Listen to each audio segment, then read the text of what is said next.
Good evening. And good evening, and welcome to the Big High School Sports Show on 98.9 WXCO, online at WXCO.FM, mobile devices and Alexa by searching WXCO on the Civic Media app and on the 98.9 WXCO YouTube channel. With BJ Brandt, I'm Chad Holmes with you until 8 p.m. tonight. We'll be talking about what's going on in high school hockey and basketball. Plus, we'll have some special guests. We'll have our coach guest at 6:30, East Merrill United Blue Jack hockey head coach Brian Bednarchuk. He'll be with us at the bottom of this hour. And then coming up, our student athlete guest at 7:06, Wausau East Boys basketball senior Robbie and Julie. So that's all coming up here tonight on the Big High School Sports Show. Big cold front moving in, so we'll try to warm things up for the next 2 hours. BJ Brandt. We'll start with hockey. I know that we'll save your quiz on basketball for later in the show, but it makes me at ease, Chad, when we start with that. But let's start with the Wisconsin Valley Conference. We got Stevens Point at 4-0 in the conference, 12-2 overall. Wausau West 4-1 in the conference, 15-1 overall. Everest 3-3 in the league, 8-6 overall. Marshfield 2-3 in the conference, 4-8 overall. Rapids 1-3 in the league, 4-8 overall. East Merrill United 1-5 in the conference, 4-9 overall. And I guess starting with the top two teams in the conference, you had Stevens Point in action on Thursday of last week in the conference. They stayed perfect, beating Marshfield 11-2. Grant Molsky and Max Middlestead 2 goals each. For Stevens Point, 43-8 edge in shots for the Panthers in that game. But probably for them, the big game was their non-conference game on Saturday night as the Hudson Raiders came over. And we've talked so often about this sectional that has, for part of the season at least, had the top three teams in the state in it with Stevens Point, Wausau West, and Hudson. And Hudson beat Stevens Point 3-2 on Saturday. Hudson jumped out to an early lead. Stevens Point came back and tied it, but for only 15 seconds before Hudson scored the game winner. What's your take on Steve? Actually, let me tell you about Wausau West and kind of put an umbrella on it here, because the Warriors had a good 3-day stretch on Thursday, Friday, and Saturday, beating Wisconsin Rapids 9-0 on Thursday with Cooper DePoit and Owen Pergalski each with hat tricks. And then over the weekend, the Wausau West Hockey Invitational. On Friday night, Warriors shut out Middleton 8-0. DePoit 2 goals and 5 assists. And then on Saturday, won the championship game 11-2 over Notre Dame Academy. Don't see that very often. But the Warriors got 4 goals from Cooper DePoit. Owen Pergalski hat trick as well. The two teams at the top of the Wisconsin Valley Conference. I think West has to feel really good about those 3 games. And Stevens Point has to, I think, feel like they let one get away and really put themselves in a bit of a corner when it comes to a sectional seeding. Yeah, when you look at the sectional, it's going to be interesting to see how the seeds come out, depending on, obviously there's a big game coming up between West and Spash next week, Thursday. When the result of Hudson doesn't play Wausau West. So like you're only basically looking at, Wausau West versus Spash twice and the one game versus Hudson that they played. To try to figure out the seeding, because a lot of times coaches will go back to the conference standings. So then you got to look at the Big Rivers Conference, who's winning the conference, how have the conference games gone, that type of stuff. And then you're looking at the Wisconsin Valley. So there's a lot of, there's not a ton of common opponents with Hudson above and beyond the other Big Rivers teams that they've already beaten, as well as the ones that, Wausau West and Stevens Point have played. So it'll be interesting. It's a big game for seeding, I think, for both Spash and Wausau West next week, Thursday. Obviously, big game in the conference, because that can set one team up or the other to still clawing and fighting for the conference title. It'll be interesting, though. When you look at the Hudson Spash game, to think that not a single power play goal, 8 power plays in that game, and not a single power play goal. So with all that skill on the ice between those two teams, Will Maurer seemed to be one that stood out for Hudson. He had a shorthanded goal in the second period. And you look at, it was tied briefly for a little bit. And then Henry Coleman seemed like he broke out a little bit in that game to take it for Hudson. But, I watched the last 2 minutes of that game. And, when you think about where Spash was a year ago, rolling through the entire regular season undefeated, the difference is now they've been in different situations that they weren't in a year ago, and they've been able to practice them with pressure and prepare for them. So, I think you look at their overall record and people are going to be like, well, they lost a couple of games after going undefeated a year ago. And if, as a coach, sometimes that's okay. And it's going to be just a massive fun environment when Spash comes to town in a week. You talk about a loss and what you take from it, and one of the things that's jumped out about Wausau West is since that loss to Stevens Point, they played 5 really impressive games. I mean, I think they scored at least 6 or 7. I think 7 was the minimum they've scored. They're averaging about 9 goals a game in this 5-game win streak. It seems as though they took maybe that lesson from that Stevens Point game and have really been impressive both in the 3 games against, actually it's been now 6 games in a row, I should say. 3 games at Green Bay, Notre Dame during the holiday tournament, and then 3 games in a row last week. Boy, I mean, they had just put 6 consecutive games where they have been almost unstoppable. Yeah, I mean, they've figured out how to put the puck in the net. I mean, it's been impressive to watch. I mean, certainly led by Cooper DePoit and that line of Owen Pergalski and Chase Crass, and their defense has been good. I mean, when you look at how they've been able to put pucks in the back of the net and separate, and a little bit of in bunches. I mean, you look, there was a couple times in that Notre Dame game as I was listening to you, like it was a few seconds apart. Both teams, you know, there was a lot of goals when you got 13 goals in a game and 11 for West. I mean, that was a little bit surprising. You know, I think right now West is averaging almost 7 goals a game for the season, and it's been impressive to watch them whip the puck around. And I felt like over the last few games, anything that you know, Cooper or Owen or Chase has shot, it's going to the back of the net because they're sharing the puck and moving to the right places of the rink. DC Everest third, and again, I always find them to be a very dangerous team because they tend to play solid D and goaltending. This past week, they had a 3-2 double overtime loss against Onalaska. Griffin Bonnell made 36 saves in that game. That reminded me of the overtime loss they had against Marshfield. They've had overtime. They play a lot of these kind of games and low scoring nip and tuck affairs. And again, their offense has not been able to find, I think, the consistency that maybe Coach Van Slyke would like, but at the same time, they're in every single game, and that makes them, again, with a Griffin Bonnell 4-year starter, makes them, I think, a very intriguing opponent for both West and Stevens Point coming down the stretch in the conference. Yeah, if you look at a lot of their games are real tight, 1-2 goal games. They've had a couple games where they separated a little bit.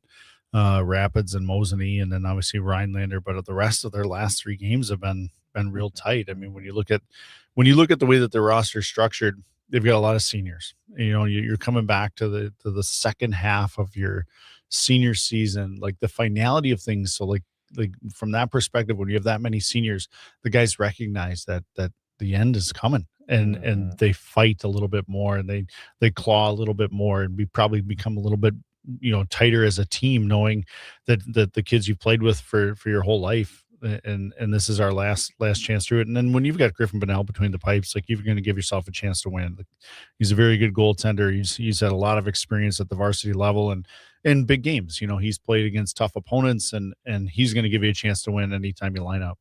The other teams, and I think let's talk about EMU. We'll talk plenty about them coming up, but they won a game on Friday at their event over South Central 5-3. Over the weekend, I couldn't find a score on their Saturday game, and then I reached out to the guy who does the radio for them, and he calls up and said that apparently Rhinelander decided not to play or something along those lines, so they didn't get a game on Saturday. But so still, they got the win against South Central on Saturday. Connor Zadroik had a couple of third period goals for EMU. And then last night to beat Marshfield, to go on the road, get that first conference win, score 5 goals in the third period. Jackson Pierce, I mean, he's been consistently putting the puck in the back of the net for EMU. It has been a different kind of EMU team. I'm very curious to talk to the coach because for quite a while, it was a team that struggled scoring goals. I mean, they didn't have the depth in order to, I think, keep the pressure on, and they kind of were leaning on some pretty good goaltending over the years. But this year, they've been able to put the puck in the back of the net much more consistently. Yeah, I mean, when you look at their scores, I mean, 6-4, 7-4, and these are losses here. 12-6. I mean, you score 6 goals in a game. You know, they've been able to put the puck in the net more consistently than they have in years past. And I think when you look at their lineup, they've got to make sure that they find ways to put the puck to the back of the net to give themselves a chance to win. They beat South Central 5-3, getting 5 goals there. And then to beat a Marshfield team at Marshfield, It was a warm day in Marshfield there. Little different than the game, the temperature you're going to see tomorrow. But for them to go score 5 third period goals, that's got to be exciting. That's exciting as a coach to see your team down and come out and play an outstanding period of hockey. And a first conference win for the coach, and I think for a lot of those guys as well. I mean, those are special nights. I mean, EMU has struggled to get conference wins, and to get one on the road at a place where Marshfield has couple wins already. I mean, they would have been over 500 in the conference with the W. I'm thinking they're probably thinking, okay, we're going to try to be the best of the rest after Stevens Point and Wausau West. But that's, I thought, a very impressive win for the Blue Jacks. Yeah, it's a great road win. I mean, plus when you come from behind and then the momentum. I mean, to score 5 goals in a period, there's a lot of excitement on the bench. Let's talk about the Great Northern Conference, because again, it's very interesting there as well. Tomahawk 6-0 in the conference, 11-3 overall. Pines 5-1 in the conference, 12-2 overall. Mosinee 4-2 in the league, 8-6 overall. Wapaka 4-3 and 8-7. Antigo 3-3, 9-5, and then Lakeland at 1-4, 4-5. Medford 1-5, 2-9-1, and then Rhinelander 0-6 and 0-13. Some significant play, and I think we talked a bit about it last week with Tyler Bars, that they had their big game against Tomahawk on Thursday night, and it turned into another nip and tuck affair. It was back and forth. Mosinee took a 3-2 lead in the third period, but Tomahawk responded. And the thing that has to be in the craw of a coach and the craw of the team is you're up 3-2 at home in a game that you need to win, where if you win, it's a 3-way tie for first in the conference. Not only do you give up the lead with a shorthanded goal, you give up the game with a shorthanded goal. 2 shorthanded goals by Tomahawk in the third period. Jonah Dickens first, and then Jet Riley. And, of course, those are 2 very talented players that we've talked about. But, again, big comeback win for Tomahawk, and it does keep them in first place in the conference. And I will say, though, real quickly, Mosinee did bounce back nicely on Friday. They had a long trip down to Milwaukee Marquette. It was a back-and-forth game. In the end, Mosinee came from behind. They trailed going into the third and beat Marquette 5-4. Tyler Bars with his big high school sports show bump with a hat trick in that game. But I mean, that talk about back-to-back nights that were interesting for Mosinee, but also huge on Thursday for Tomahawk. Yeah, I mean, that's a big emotional game for Mosinee and Tomahawk. I mean, that's a big conference rival, conference matchup, sectional final, would have had sectional final implications from the past. But, I noticed that too, that the Jonah Dickens had a shorthanded goal followed by Jet Riley's shorthanded goal. And that's a young team. When you think about the Mosinee roster and what they're made of, that's a young team mistake right there. When you're on the power play, up 1 goal, like things that you, as a coach, you're thinking, finish it. Let's find a way to get one to the back of the net here. And you just, mishandle the puck. And with those 2 players, you cannot give them opportunities like that. They're 2 very skilled players for Tomahawk, and they're going to put the puck in the net. And it's probably super disappointing, but at the same time, like if you look at the glass half full side of it for Mosinee, that's a lot of growth to get to that point against a good Tomahawk team. And then Mosinee also added wins Monday and Tuesday. They beat Rhinelander 8-1 and then 4-1 at Wapaka last night. Tyler Bars had 2 more goals last night in that win. And wanted to ask you about that Tomahawk Rapids game actually last night. Tomahawk had Rapids come to town, and that is a sectional game for them now, and they won 5-2. And for Tomahawk, and we were just talking, I mean, we're trying to figure out who could be like number 4 in this bracket. It's still open. I mean, Tomahawk has had some tough matchups, I think, but at the same time, they're still in the mix. I think a lot of these teams in the next couple of weeks have an opportunity to move up in that bracket, don't they? Yeah, I think so. I mean, Tomahawk went to Superior on Saturday and lost 7-1 up there, which I felt was a little surprising, just how wide that margin was. But when you look at the sectional, the way that sectional is going to play out, it's a battle right now for potential number 4. And I mean, I feel like the top 3 seeds are there, and I think those games will play out. But you've got the opportunity to get to that 4 seed in the next couple of weeks. Seeding meetings are 3 weeks away, so you've got 3 weeks to kind of solidify your spot. Yeah, I mean, a team like Everest could move in there as well, because, I mean, we're looking at teams like Memorial, and I want to ask you this, because I was looking at Memorial and their standings in the Big Rivers. They're tied for second in the conference, but their record is very poor overall, well under 500. When you get in that room, how much does conference position matter? How much does the non-conference stuff matter? how do you look at that? Because again, I at this point, boy, you know the top three teams. At the same time, you don't know what the order of the top three teams are going to be, and then you have really a lot of teams that could be in a position to argue one way or the other to have a pretty decent seeding. It's going to be really interesting because it'll. And by the way, real fast, so people know this. Again, you guys still get in the room. When we talk about basketball, they use the computer.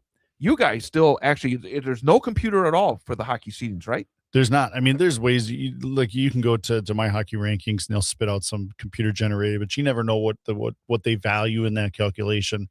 But when you look at, you asked about Eau Claire Memorial, like in the Big Rivers Conference, I think when you look at the seeding, it's going to be a what's the strength of the conferences and what are the next couple teams and how have cross conference and out of conference matchups went. I think within the conference, I think it's pretty simple where you're at in the conference is where you're at, especially if the head-to-heads line up. It gets a little different when a team's beating somebody, but yet they're ahead of them in the conference.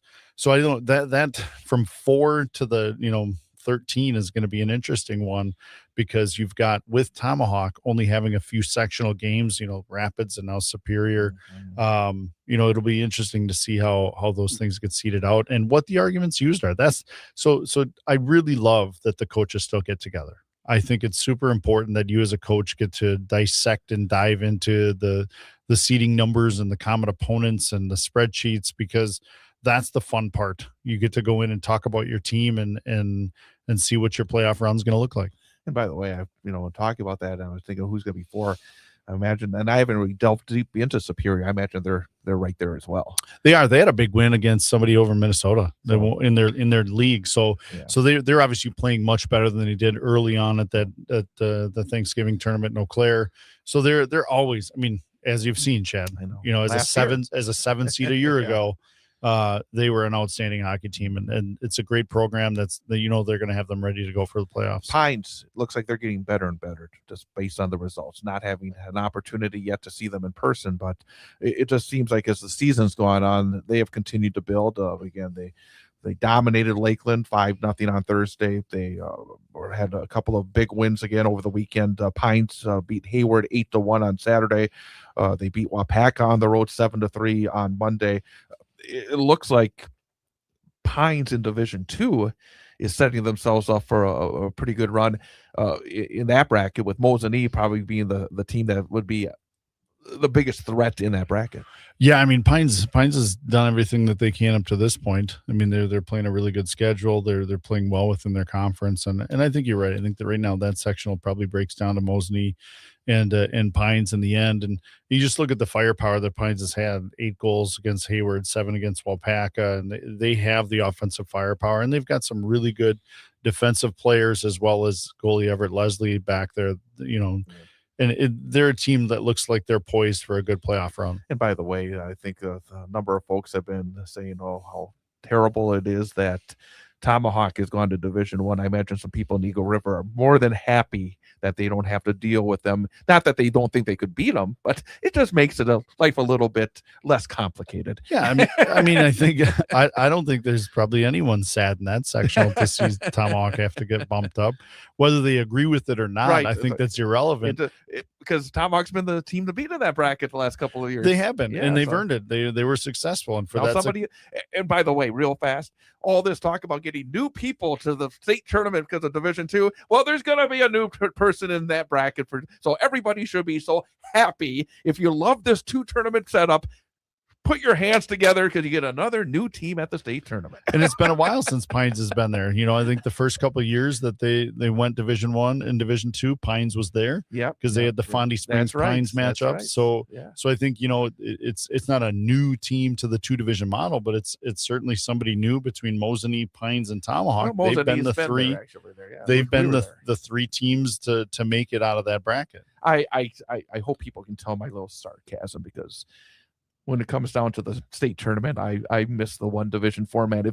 I would rather have it be 8-4 than Division 2 could be happy and Division 1 could be happy, but that's my little editorial point of view there. Chad, you get that. Others of us have to keep our opinions tighter than that. But I think, the 2 division model has helped get different communities down there. The only issue on our side of it is we wanted 8 Division 1 and 4 Division 2. I don't think there's any argument there. And by the way, it's always interesting to keep an eye on what Austin Martinson's doing in Anago, because that guy's going to be a freshman who's getting an incredible amount of shot opportunities and stopping a lot of shots. And Wapaka beat Anago on Thursday 3-1. It was a 47-18 edge, and so it was a 44 more saves for Martinson. Then on the weekend, Saturday, they went to Lakeland and won 2-1 in overtime. 46 saves for Austin Martinson as well in that game. And then they kind of were brought back to earth a little bit on Monday when they went to a Tomahawk and fell 8-0, 71-14 edge. Still 63 saves made by Austin Martinson. I did notice very late in the game, with 1:03 to go, I was looking at the scoring of it. 15:57 of the third, Anago had a penalty that's listed as abuse of officials. I wanted to ask you about that. Have you seen that listed anywhere? Have you heard it announced as abuse of officials at any point? Not necessarily at the high school level. I think at levels above, and it usually means a player decided to give their opinion of an official and continue their verbiage, which is probably not clean. And I think it's probably the first time I've seen it at the high school level listed as abuse of officials. Mm-hmm. Usually it's unsportsmanlike conduct is the most common call for that. Girls hockey. Wisconsin Valley Conference, Black River Falls in first place at 5-0, 9-3-1 overall. Central Wisconsin Storm, 3-1 in the conference, 9-4-1 overall. Wisconsin Valley Union, 3-3, 6-7 overall. Northern Pines, 1-3, 3-8-2 overall. Medford, 0-5, 0-11 overall. Storm we talked about this last week, they had a very challenging weekend trip going to Western Wisconsin, who is, for entertainment purposes only, the second-ranked team in the state going into last week. Friday, the Storm won at Western Wisconsin 2-1 in overtime. Madeline Kelter, the game-winning goal. Jaden Yurkovsky had a goal as well. Cami Floor had 38 saves on 39 shots, really helping the Storm on a night where Western Wisconsin outshot them 39-20. Then they went to Gentry Academy on Saturday, fell 4-1. Jaden Yurkovsky gave the Storm a 1-0 lead after one. It was a penalty-filled game. I was looking at the numbers, 10 penalties on each side, but Gentry able to win that one. And then last night, the Storm went to Stevens Point and defeated Wisconsin Valley Union by a score of, actually, I should mention as well, they did beat Medford on the road on Monday in a makeup game, 6-2. 77 shots on net that night for the Storm, 6 different goal scorers. And then last night in a significant game that I know you went down to, Storm defeated Wisconsin Valley Union 3-1. Ava Whitmore, 2 goals. Maisie DePoit had a goal. Cami Floor, 15 saves. Lost the shutout with 1 second to go, which is always, I'm sure, a kick to the gut for a goaltender. But generally, 4 games, 3 wins, 3 for 3 against teams from Wisconsin. A pretty good week for the Storm. Yeah, I think so. I watched the Western Wisconsin game online as I was at the girls wrestling duels down in Stevens Point, which is a fun event. But for them to play and get an overtime victory over Western Wisconsin, I think was big for them, big for their confidence. When you looked at how they played Gentry, they're up 1-0 after the first period. Down 2-1 going into the third. I mean, just against that was a really physical game. A lot of penalties. For them to come out of there 4-1 loss after Gentry had beaten Bay Area Ice Bears the night before 6-3. So I mean, obviously Gentry Academy, good team, good program over there in the state of Minnesota. Beat 2 Wisconsin teams, but I feel like the Storm should come out of that with some confidence a little bit. I mean, Western Wisconsin was 6-5, but people felt like they're the number 2 team in the state, and that's a big win, especially as they've quote unquote fallen out of the top 6 over the previous weeks. Headlines. Yeah. And for them, it was some victories to get there. How they're winning right now, it's been a little bit different in every game, but I think they're starting to gel a little bit here as the back half of the season comes in. And they got a significant game on Friday against ECA Stars. Again, I mean, it's another one of those litmus test games as we get to this part of the season. It kind of gives you a sense as you move forward where they stand with some of the other top teams in the state. Yeah, I think so. It's a big game, big matchup. I mean, there's these 2 conference games back to back. When you think about their schedule, they went Thursday, Friday, Monday, Friday, Saturday, Monday, Tuesday. I mean, that's a lot of hockey to get a couple days, talking to Coach Wimmer, I think she was excited to practice today because they've not had many practices over the last week here. Real quick though, I went to the Medford game, and yes, shots 77 shots on goal, but Zalia Leonard, unbelievable goaltender for Medford. You were saying last night that she's a multi-sport athlete. And what does she do else? She's a catcher in softball, and you could see it because she was catching most pucks thrown to her, and you could see she was going through traffic, and I felt like she was framing them once in a while when she would catch those. But just an outstanding performance by her. Reminded me a little bit of what probably Austin Martinson has to do in Anago when she knows she's going to see a lot of pucks. I mean, last night they played, I think, Black River. She did not play in net. And they lose 10-0. I mean, I think that she is such a significant impact player for them, and just an outstanding performance by her. And real quickly, I mean, you look at catchers and goaltenders, you do see similarities. They both have to go to their knees. They both have to use their bodies to block, whether it's a softball, baseball, or a puck. I guess I'm almost a little surprised we don't hear more of that. Well, I think, over the years when as a coach, when you've maybe not had a goalie, or you have a gap in years where you're getting a goalie, the first place you go is the baseball team, because there's somebody who's a catcher, whether or not he can skate, that's the difference. But the thing about Zalia is she's a good skater, and I think that's a big difference because she can move laterally, she knows how to skate and use her edges. But there's a lot of commonalities. I think about Claire Kalmus. She was a catcher in softball when she was 9-10 years old. I was like, hey, Ange, what do you think about this? And it was so similar. She was able to transition to that goaltending position because it was very similar to catching. Very, very cool. Hey, we're going to take a quick time out and then come back. Have our first guest. Our second guest will be at 7:06. Our student athlete guest for this week, Wausau East Boys basketball senior Robbie and Julie. But coming up next, we'll be joined by a guy I'm sure he's very happy after a nice road trip to Marshfield last night. East Merrill United Blue Jack head hockey coach Brian Bednarchik. He'll be joining us coming up next as we continue on the Big High School Sports Show on 98.9 WXCO. We are the NFHS. That stands for the National Federation of State High School Associations. But really, what we stand for, together with the WIAA, are the 178,000 high school sports students in Wisconsin. And so we stand. We stand for the runners, soccer and basketball players. We stand for their coaches, administrators, and officials. We stand for the swimmers, football players, and wrestlers. We stand for the golfers, softball, and volleyball players. We stand as the national leader and advocate for high school athletics and all who participate in them and make them possible, because it is our purpose to ensure that high school students get to play, perform, and compete together. To learn more about who we are and what we stand for, visit nfhs.org.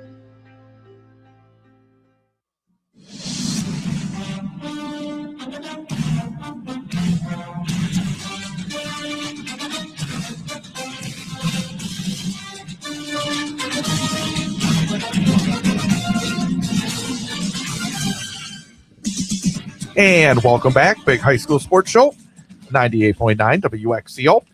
Online at WXCO.FM, mobile devices, and Alexa by searching WXCO, on the Civic Media app, and also on the 98.9 WXCO YouTube channel. With former Wausau West head hockey coach and current athletic director BJ Brandt, I am Chad Holmes. And time now for our coach guest for this week from the East Merrill United Blue Jacks, first-year head coach Brian Bednarchik. And Coach, thank you for coming on in. Yes, thank you for having me. Often when we have our guests lined up, it's like we always hope that it's going to be after a win, but there's no guarantees because I actually set it up beforehand when you had a game on Tuesday night, went on the road to Marshfield, but you earned a nice win. And I guess to start things off, a big outburst in the third period to come back and win that hockey game. To win that first conference game had to be special for you and for the entire team. Yeah, it was really nice to get that win. They've been working hard all year, so it's really nice to see their hard work paying off. So it was really cool to see.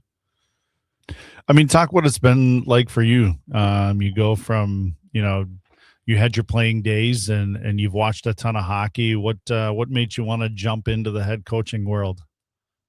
I kind of always knew at some point I would want to get into coaching, and then I saw that opportunity come up with East Merrill, and it's like a head coaching job in the Wisconsin Valley Conference. It was kind of hard to pass up, and a lot of conversations with my wife and family, making sure that was going to be the right move, and so it all worked out, and I'm happy to be in that spot now. So As you looked at it when you first got the job in terms of trying to build a foundation with your program, what were the things you tried to establish first in terms of trying to build a successful high school hockey program? yeah, that was one of the challenges. I think even taking the job, people were saying, like they've never had a winning season. So like I look at that as more of a challenge and something that I want to help try to turn around and help these kids get better. But I think the number one thing was I have 3 rules. It's be a good teammate, work hard, and have fun. So I kind of wanted that to be kind of the basis of what the program's going to be. It doesn't really matter results of wins and losses right away. Just working hard, having fun with your teammates, and being a good person on and off the ice. So it's kind of the foundations I've been laying.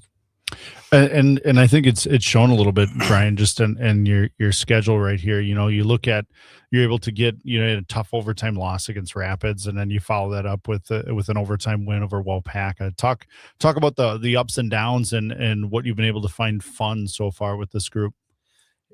Yeah, I think just every game I can go back, and there have been points where I was like, oh, if we went to got some penalties, or if we could have prevented a couple of those goals, like we could have won. So I think our 4-9 record is a little misleading. I think we do have a good foundation with a lot of good players, and our goalie's been playing really well, Tony. And I think it all kind of started losing that overtime game against Rapids, because I think they really thought, and I thought that was one we should have had. So that was motivation. Just getting into overtime was good, and then we won in overtime, and now I think we've won 3 of our last 4 games, which is pretty nice. So I after the Everest game, I told them I understand, like we're gonna have ups and downs, we're gonna lose some games, but it's more about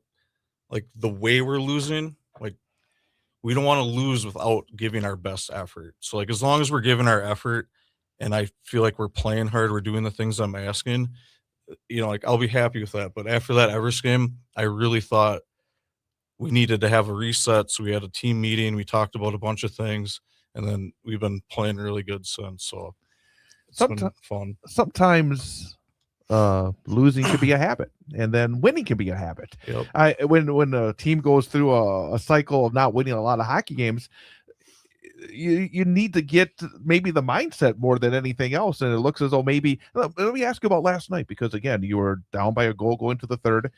It looks as though that maybe the mindset has changed. Was that one of the main reasons you were able to come back and win that game last night? I think it's just about sticking to what we've been trying to get done all year, and I've been trying to teach them to play with a mindset that the game's 0-0 all the time. It doesn't matter if we're up by 10 or if we're losing by 10. We're playing like it's 0-0. We cannot let them score, and we're scoring the next goal. So I think just getting that through to them, and then seeing a puck go in, we get a goal, and you get another goal, and it kind of builds from there and snowballs. So they did a great job of just sticking with the plan and executing last night. So it was really fun to see. What was the locker room like? I mean, that had to be fun. It's the first conference win in a while, and just a meaningful conference win against Marshfield, who has the ability to score. They've got their high end is really good, and just talk about what that meant for you personally, and how fun it was for the kids. Yeah, they were really excited, and Jackson got interviewed, and I had to do an interview too, so I didn't get in the locker room right away. But I know they were so excited, and it was fun. Especially seeing Marshfield has a few conference wins, and getting that one under our belt is just a huge accomplishment for this year so far. kind of opens up the door because you mentioned Jackson Pierce, and but he's got about 14 goals this season. Had another good night last night. I think a hat trick against Marshfield, and just generally offensively this year, the Blue Jack team seems to be more explosive offensively. It looks as though you got a number of kids who can really put the puck in the back of the net, and that's really been interesting to see because I think for a number of years it's always been a little bit of a struggle to get goals for EMU. But this group, it looks like you have some pretty good offensive talent. Could you talk a little bit about that?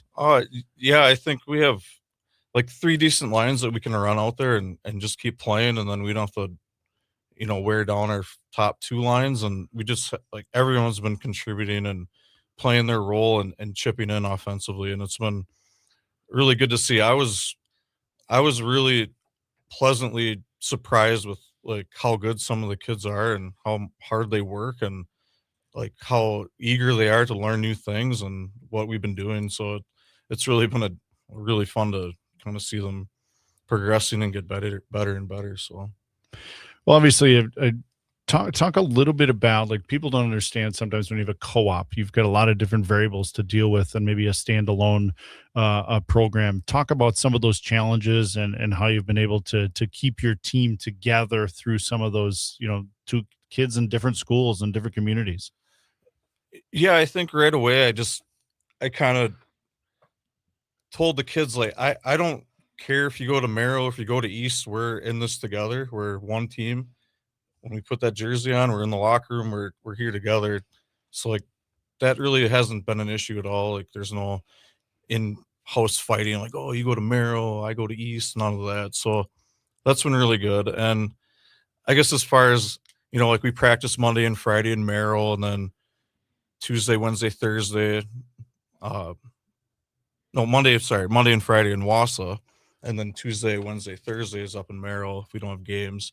So like that's interesting. I have to get the bus ready for East if we're going to Merrill, or Merrill if we're going down to East. So there's a lot of logistics, and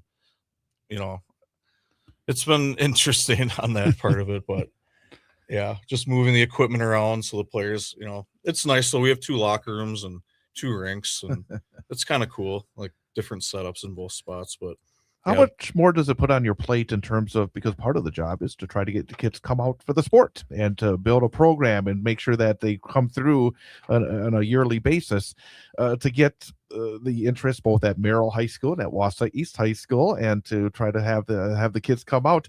I imagine that puts a lot on your plate in order to try to establish the relationships in both schools and to have the kids come out and play some hockey. yeah, we want Wausau kids to come play for us, and the Merrill kids obviously, but I haven't really been too much involved with trying to get the East guys to stay at East or any of that stuff. But yeah, I think the Merrill youth hockey is like growing a little bit and getting better and better, so that definitely helps too. But yeah. One of the strengths I've seen from you guys this year is when your top power play unit out there, like, you guys can really move the puck and you've got that group dialed in. I mean, right now your power play is at just under 20% for the season. Talk about that and how big of a strength it is to be able to put those guys out there. Yeah, we try to work on the power play before every game, just for at least like 15 minutes or so, and just go over different scenarios that can happen. And like, yeah, those guys they've been playing together since they were kids, so they kind of know where each other are and they can pass the puck around. So like if we can, capitalize on some power play goals and play some good defense and pop in another one here and there, like that's definitely something that we're going to lean on throughout the season too. So Again, we're talking to Brian Bednarczyk, the head hockey coach at East Merrill United, here on the Big High School Sports Show on 98.9 WXCO. How different is your team now than when you first got on the ice to start practice? I mean, how much improvement have you seen from this group? Is there any particular area that's been maybe most impressive to yourself in terms of the strides they made from the start of practice up to this point in mid-January? yeah, I think they've been like, we work on skating usually the first 5-10 minutes every practice, skating, stick handling, and passing. And I'm trying to do like run some systems that are like, you consider them Division 1 systems, and before we can get into that, we have to make sure we can make passes. We have to make sure we're skating, in the right area, and stick handling with our head up and making sure you know where your teammates are and going over all of that stuff before we can really get into, this is how I want our breakout to look. So from day one to now, it's been like I feel like we've made a lot of progress and they've been really getting better and better, and it's really been fun to see and kind of be a part of. So Real quickly, let me jump in and now to ask the second half of the question is as we get to the final month or so of the regular season, then the start of the playoffs, what are the areas that you have to continue to make strides on to continue to move up in terms of both the conference standings and also just to be a better hockey team as we get into the month of February in the postseason? yeah, I think just trusting each other, playing hard every night, going out there every shift, just working hard, like getting back on our back checks and covering guys in the D zone, just reading the play more, trying to figure out where that guy's going to go with the puck, not letting guys get, sneaking backdoor, stuff like that. If we improve our defense and uh, just get the puck deep and get to work, I think we can, make some noise. So yeah, I'm just gonna try to keep working on stuff like that. So What's been fun for you through this process? Because I know there's always challenges, and we could talk about those forever. But what's been fun? What's been a little bit surprising on the fun factor for you during this first year?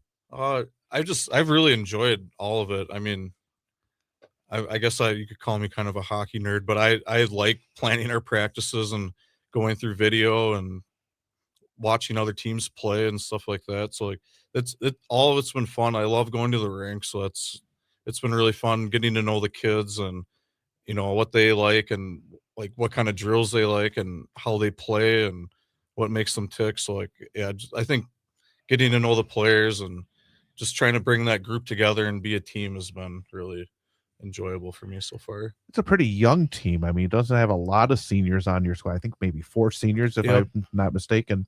Who are the leaders on this team? Who are the kids that maybe each other lean on a little bit more in terms of leadership, in terms of setting the tone for this group? Because obviously, it does look like a team that has been making strides forward, and a lot of that doesn't always come on the ice, but it can come off the ice as well. Who are the leaders on this squad? Uh, yeah, I think we have a pretty good group. Yeah, we only have 4 seniors, but one of them's Tony. He's been playing goalie like the last 4 or 5 games and playing really well. Unfortunately, one of our captains, Liam Zadroik, has had a knee injury, so he's been out since the Marquette game. And even though he's not playing, he's around and still a leader on the team. But I mean, we rely on Jackson and Eric Grunenwald, Hunter Renkin's one of our captains. Connor Zadroik's been playing really well, and Brody Klebano, he's one of our captains too. Those guys have been really kind of driving the bus for us and leading the way. So it's been good to see them step up. And yeah, a lot of juniors. So next year we're, I'm pretty excited. I told them like we're not on, like we don't have to win every game this year, but let's keep building. Maybe next year we can take some big strides and make some noise. So, Well, that was my next question. I was just looking at your roster, tons of juniors. So there's got to be some excitement as you go through this 24, 25, 26 game stretch with this group, knowing that you graduate 4 and you bring back a lot from this year. Talk a little bit about that group and what they'll mean to the program going forward. yeah, I think, next year, if we can't get it done this year, I mean, the goal is to have a winning season. Like, I think that's very reachable. And I think, we have to take it one game at a time. But I think if we have a good summer and we keep working hard and kind of keep doing the things we've been doing, I really think that's possible. And I'd love to see that for these kids. Has there been any big surprises in your first year? Anything that because you said you're a guy who's been around hockey. Has anything surprised you in this first year as a head hockey coach at the varsity level? Nothing I can think of like off the top of my head, but it's been really enjoyable and just being around some of the coaches I've played with and against and just seeing a lot of familiar faces. it's been fun just to be in that world again and, be involved with hockey. So, Well, Chad, you may not know this, but hockey is a really big, small world. Like Brian wasn't in the coaching world, but there weren't many times I'd go to a junior game or a Cyclones game or something like that, and I'd run into Brian. So him saying he's a hockey nerd, I totally believe that.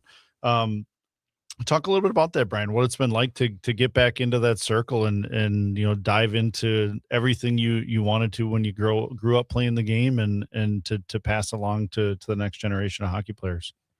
Yeah, I think, I never played pro or anything, but I played paper makers for 16 years. So when I was done with that, it was like, this is my 5th year now that I haven't played.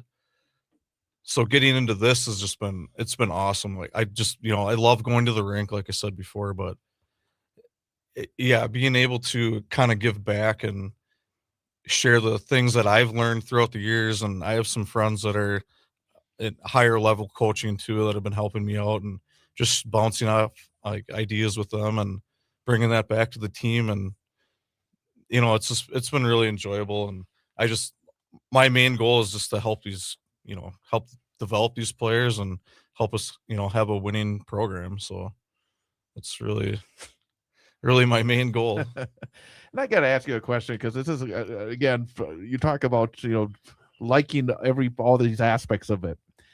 You got a game tomorrow against Stevens Point. And obviously Stevens Point has been just an incredibly talented and big program. When you sit down and you try to figure out, okay, how are we going to go about playing a team like Stevens Point? Could you maybe pull the curtain back a little bit? What is the preparation like for a team like that? Obviously now with a couple of wins in a row, you got some confidence. You have to be excited. A great opportunity for them to come into your house tomorrow night. What is the preparation for a team like Stevens Point like, for you to get your team in that mental space to go out there and challenge one of the top teams in the state? Yeah. So like, just for example, like practice today, I just try to do a lot of drills where we're shooting, we're making good passes, we're back checking, moving our feet, just getting ready, trying to stay positive. And then I lean back kind of on like my playing days when we played Spash and with Everest. Mm-hmm. We beat them twice my senior year. And what we did, you have to keep them to the outside. You have to put pressure on them. You can't be scared to play them. You have to go out there with confidence. You have to just believe in yourself and your teammates. Keeping shots to the outside, clearing the front of the net. They're a good team. I can't deny that. So I just tell them to go out there. Let's have fun. Let's play as hard as we can. Like I said, 0-0 every shift. Come to the bench, win your battles. That's all you can really do. Mm-hmm. Just try your best. BJ, anything else? No, this has been fun. That's a great question there, Chad, and a great answer by Brian, because people don't understand like what coaches have to go through to prepare for every opponent. It doesn't matter if you're playing right. Marshfield last night or Stevens Point. Like every coach goes through a different preparation for a different opponent, and nowadays there's not as much time. Games come at you so very quickly, especially once you get this second semester style. The kids are just finishing up first semester, starting second semester. Then it becomes an absolute sprint through the second week of February, and it can be good and bad. Sometimes some teams want to play a ton of games, and some coaches want to practice more to prep them. So that's really good insight there. Let me ask you one more thing, because again, your first year, and I've talked to BJ about this. I've talked to basketball coaches, and basketball has the seeding process where it's all on the computer, but you hockey coaches get together. Are you looking forward to that discussion? I find it intriguing to have a bunch of hockey coaches get together and then talk about each other's teams, and then say, okay, well, here's the seedings for it. Is that something that you're actually looking forward to doing? Is that something, or would you rather have a computer seeding that does not have to deal with that? I'm not real sure. I haven't been involved in that process yet, so I'm not real sure what it looks like, and it'll kind of depend on what our record is too at the end of the year. If if we have any say in like moving up or whatever, but I don't know. Our conference or that sectional is a gauntlet, so yeah. it's gonna be tough either way. I think whatever team comes out of that sectional has a chance to win state. So that's. That seeding process, Brian, just so you know, is it's a good group of coaches that I think all do their homework, and I think that's the best thing that I like for the integrity of the process. I love the coaches that do their homework and not only for their team but for their opponents, to make sure that ultimately my biggest fear and gripe with the electronic process is you have to get a formula that matches and values the right things. And I think in the basketball world, watching them go through it here, I don't think there's been a perfect version yet. I think teams that have been head to head have been seated, the loser of that head to head matchup's been seated lower. Where I feel like in the hockey world, the coaches getting together and doing their homework, I think get it right. And I think that's the most important part of this whole process, is to value the 24 game regular season, usually around 20 to 22 games by the time you get to the seeding process, and just value the what you've done on paper. Yeah. That makes sense. Just getting it right is probably the most important thing. So one person's getting it right is another person's not getting it right, though. That's also one of the fun things about it, because people look forward to that morning to find out who you get in that first round of the playoffs and see where you go and all that good stuff. So again, congrats. It's been, I know, a good week here to get that win on Friday night and then come back and get that road win at Marshfield last night. Really nice to see the progress that you and your boys are making so far this season. Best of luck as you continue the rest of the way. all right, thank you. That's Thanks head for coach. having me. Yep, that's head coach Brian Bednarchik of the East Merrill United Blue Jacks, coming off their win last night, 6-3 at Marshfield. Coming up, we will have the top of the hour and our information update, a news update, and then coming up, we'll have our student athlete guest. Starting off the second hour of the program, we'll be joined by Wausau East boys basketball senior Robbie and Julie, coming up at 7:06. With BJ Brandt, I'm Chad Holmes. It is the Big High School Sports Show on 98.9 WXCO.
So, how are the kids? Well, Emily made the honor roll. Oh, good for her. Yeah, we're really proud of her. Tyler, on the other hand, though, What's going on? he's been moody lately, just feeling down and not like himself. Oh, we've been there. Nick was struggling last spring. He was so anxious and stressed. Really?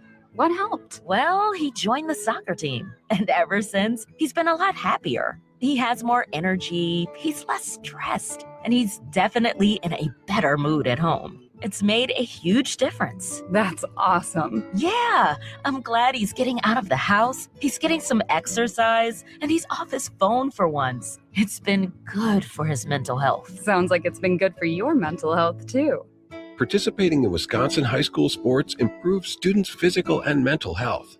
Encourage your son or daughter to get involved. This message presented by the WIAA and the Wisconsin Athletic Directors Association.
And welcome back. It is hour number 2 of the Big High School Sports Show on 98.9 WXCO.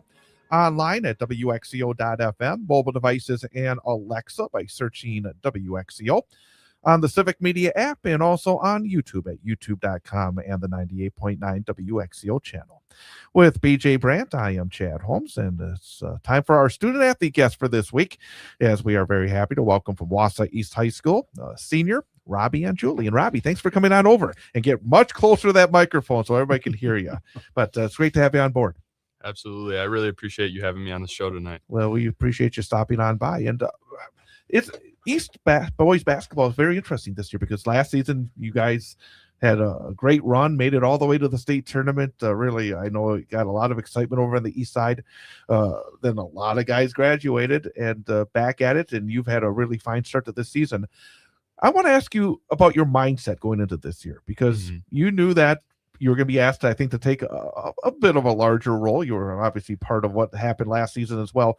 But talk a little bit about coming off the incredible high of going to state and then knowing that, hey, we got to kind of start all over again. Yeah.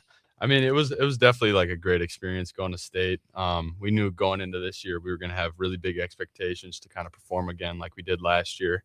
We lost a lot of seniors, which was definitely a big part of our team last year. But I do think we have the talent and the athleticism, and the guys on the team this year, even though they're young, they work really hard. We have a great coaching staff, and it's just we are struggling a little bit right now, but I think we're starting to pick up momentum, and towards the end of the year, we're definitely going to put things together. So I'm excited for the role I have to take on this year, and I think we'll be all right. Talk about last year a little bit. What did you learn that as a junior that you're able to take through to your senior year, and just talk about what the run was like and how you're utilizing what you learned from a year ago with this group? I think just handling adversity, that was the biggest thing for us. Last year we were a great team, so it was kind of like next man up mentality, where if it was Charlie or Jesse or Jaden, if they're struggling on the night, one of us has to step up. So going into this year, just being a leader was the biggest thing, where I can kind of pass that on to the younger guys and get them ready for when it's their turn. So I want to kind of build on that adversity aspect because I remember we had Coach Garrett on. Mm-hmm. There was incredible expectations last year. Yeah. I think it was sort of a state or bust kind of feel. And there were moments during the season where you had ups and downs and had to go through that. And that's also one of the great things about high school sports, that it's going to be some adversity you can build on and then great opportunity for success. As a athlete, as a young man going through where is pressure, and I think there was a pressure on that Wausau East team that maybe is a little bit almost unusual at times. Did you feel it? Were you able to take something away from going through pressure situations that you're gonna be able to carry not just this season but maybe into the rest of your life? Absolutely. Obviously, I mean, just handling that pressure was definitely a big thing, as like both for me as a player, but also as like an individual. So kind of taking that away, stepping away from basketball a little bit, it's definitely helped me grow as a man. And I mean, just like with that, like as well as a team, like we've just all grown as individuals. So handling that adversity is like a huge step like later on in life. So yeah, definitely. What's it like? I mean, tell everybody what's it like to be a student athlete right now. I mean, basketball is your winter sport, but it's probably not the only time you pick up a basketball. What is it like for you to prepare for obviously the winter season, but kind of that year-round commitment that it takes to be a successful high school athlete? Absolutely. I will say our coaches, I know I've mentioned them a couple times. They're super strict, and I think it's a great thing that they're strict about it, about keeping our grades up. Super important. Obviously, the classroom has to come first to an extent, but also at the same time balancing that with like getting shots up, getting in the weight room. Super big part of my routine, and I think a lot of the guys on the team this year, they do the same thing, where they're working hard in the gym and being able to balance that, whether that be AAU or just getting to the Y. It's a daily routine, so it definitely helps us later on in the future, I would say. What areas are you better on the court this year than you were last year? You say you work at it. You take the off season and try to add to your game. Where have you taken steps forward so far this year? I will say definitely getting to the hoop. That's like the biggest thing. I've worked on ball handling a lot, worked on the outside shot a little bit as well. So far this year, it's not really falling as much as I wanted to, but I've definitely taken big steps in my game. I've worked hard this summer. Just been getting to the gym, like shooting a lot of shots, and like I said, ball handling and also strength.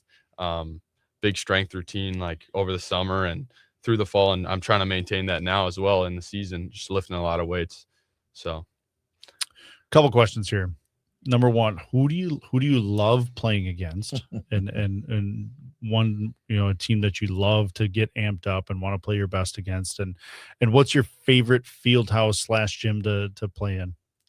I would say I think you guys might know what I'm going to answer for this one. I'll say Wausau West. That's definitely the most fun to play against. I got some friends over there, but at the same time when we play them, it's time for business. So Wausau West, the environment there is great. I love the field house, and just like being able to battle with them. They're the crosstown rivals. It's just such a big game for me every year. So that's the game I circle on the calendar every year. So definitely Wausau West. Again, we're talking to Robbie Angiuli, the senior from Wausau East High School, our student athlete guest this week here on the Big High School Sports Show on 98.9 WXCO. Your team's got off to a slow start. It was a challenging start. I mean, you had some really good opponents to start off the season, started 0-5, and then when you got to play at Wisconsin Rapids, and you won that basketball game. How important was that game in terms of sparking what has been occurring in the last number of weeks, because you've been able to start to win on a more consistent basis? Talk a little bit about the challenge of that early season schedule, maybe how it either worked or made it harder, and then that win at Rapids and what that meant for your team. Yeah, like you said, we definitely had a super tough schedule to start off the year. I think all year so far, all the teams we've played are great teams. So going into any game, it's kind of a battle. But I will say that schedule towards the start of the year, I think it really helped us, just kind of like playing against more physical teams, older teams. It puts us at a different level of competition to where once we get to conference, we'll be able to start to compete a little bit better. So I think it was kind of planned to an extent. But at the same time, kind of transitioning towards Rapids to get that win, it was just so huge for us. I mean, it started to spark momentum. I think a lot of the younger guys are starting to build a little bit of confidence, and I think we're starting to that helped us kind of pull together as a team a little bit and kind of get some momentum. So you've got kind of the back half of your senior year here. You've got just under half your season under your belt already. What are you looking forward to the second half of the season for yourself and for your team? I definitely think as a team and individually, I think we're going to start to pick up our intensity. Obviously, practices have been a little bit more intense. We've been training harder because we know that once the playoffs come around, it's do or die, and we really have to give it all. So I think that we might be seeing a couple more wins, which I'm very excited for. I think there'll be a lot of good games in our schedule, and I think as a team, we're just going to get a little bit closer and just better play overall. Let's step away from the court for a little bit. In terms of school, do you have a favorite class in school? I would say I love Spanish. Shout out Senora Krieg. She just retired. But that I would say Spanish is probably one of my favorite classes. And then also I have a relaxation techniques class. It's kind of an easier class in my really hard schedule, but it's a lot of fun. So shout out Miss Truex as well. Do you have because one thing we notice always is that student athletes have so much on their plate. You got to know, as you said, go to class and make sure you're up on your studies. And then, of course, you either have practices or games and a lot going on. But when you do have a chance to step away, when you want to just chill a little bit, what do you like to do? It's kind of I don't know if it's a weird hobby, but I like to fish a lot. And obviously I lift as well. Those are kind of things that get me away from basketball and from school as well. Where I'm still able to clear my mind and kind of just be at peace in a sense. Kind of opposites. Yeah, right. One a little bit relaxing. One's a little more you're intense working on. than Yes, the that other is one. true. That is true, but it definitely feels great. What does next year look like for you? I mean, you've got basically one semester left of your senior school year, and in your high school career. What does next year look like for you? I think it's definitely kind of a personal turmoil that I'm at right now. I have a lot of schools that I'm talking to for basketball because I obviously want to continue my basketball and both my academics at four-year college. I'm not really sure yet where I want to go, but I'm looking to go into strategic marketing and then, like I said, basketball as well. So I guess I'm just going to play out the season and kind of see where it leads me. Could you maybe share, from time to time, we like to kind of pull the curtain back a little bit for somebody that is thinking about going to the next level and continuing to play your sport, in this case, basketball. What is that like in terms of trying to make that decision? Do you hear from coaches? Do you take visits?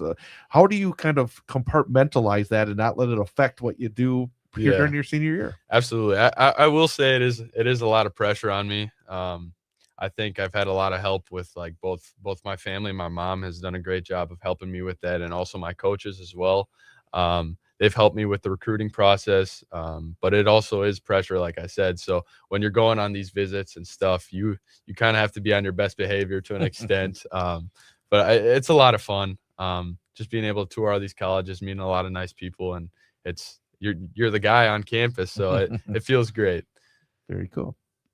Strategic marketing seems like a pretty specific area of study. What is it, and why does it interest you? Well, for me, I've taken almost all the marketing classes you can at Wausau East, and we have a great teacher there. His name's Mr. Knight. He's done a great job with that, and I like I said, I love the classes. I also know that there's a lot of opportunity in that field. My mom's in that field, and I would say it's pretty good pay. So I'd see myself going into it. I feel like I'm pretty good with people and just talking, so definitely see a future there. As we look forward to another question that we always like to ask: are you involved in any other sports?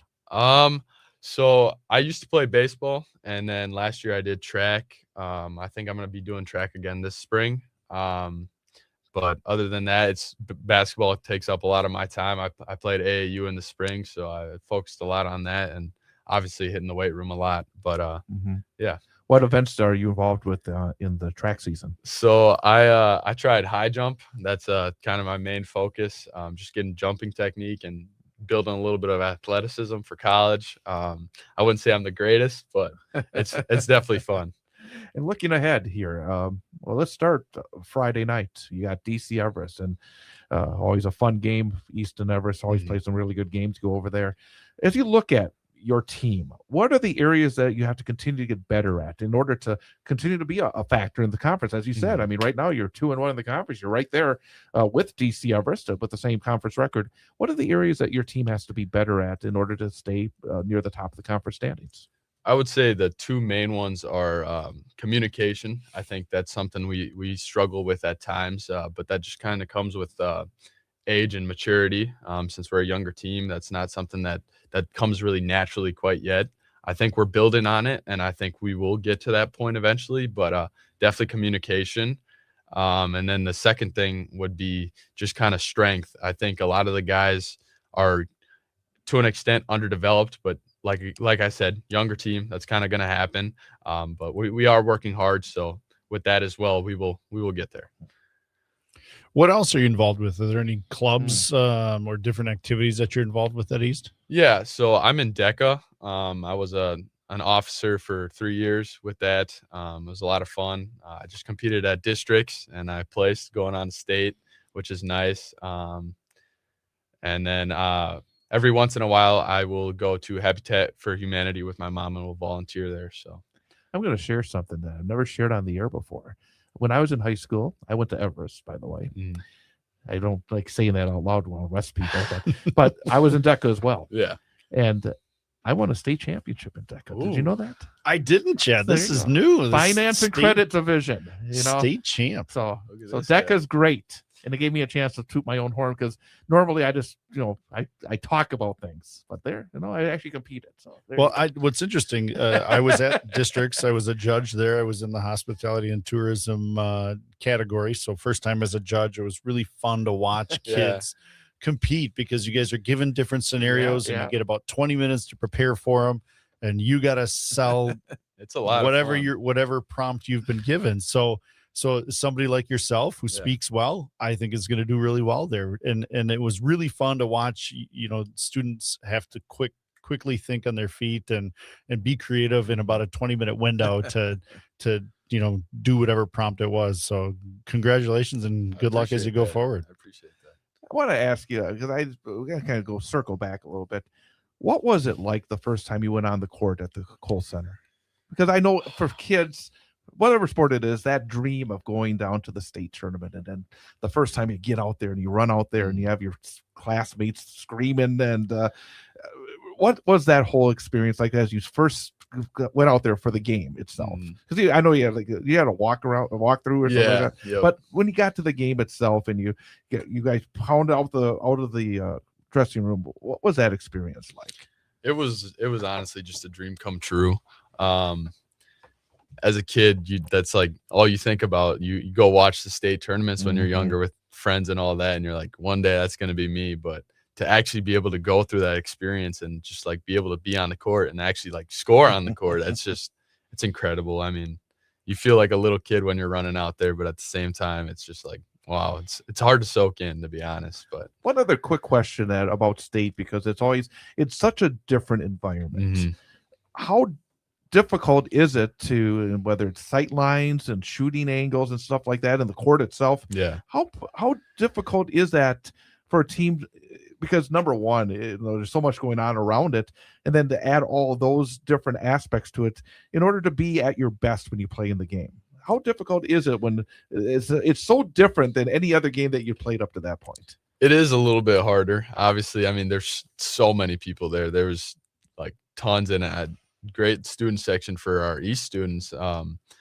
It takes a lot of like breathing, I would say. I mean, that's definitely something for me. The lights were extremely bright. I mean, I know that's kind of ironic, but they were very bright, and it took a lot of like mental focus and just like, just being in the moment was crazy.